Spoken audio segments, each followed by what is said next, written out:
product development processes and procedures are key in successfully executing the evolution of a product. This is especially the case when it comes to the life cycle of the supporting design data. The 3D Experience platform simplifies this effort with the Collaborative Lifecycle App. This enables you to release, revise, branch, move, and delete data directly from your web browser.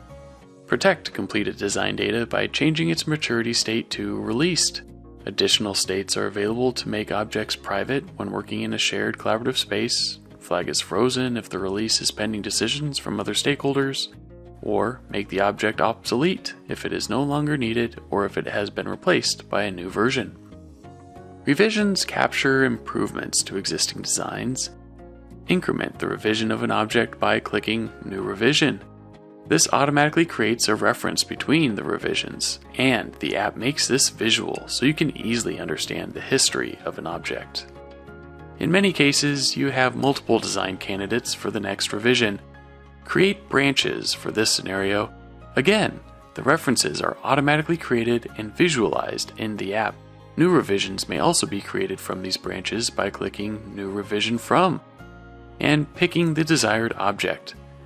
To clean up the history and remove unwanted versions, pick the objects of interest and click Delete.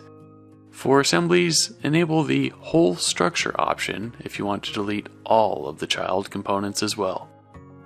And for scenarios where you want to move data to a different collaborative space or assign another user as the owner, use Transfer Ownership and define the desired destinations. So when it comes to moving, deleting, branching, revising, and releasing product design data, you can do all of this from your internet browser with one app on the 3D Experience platform.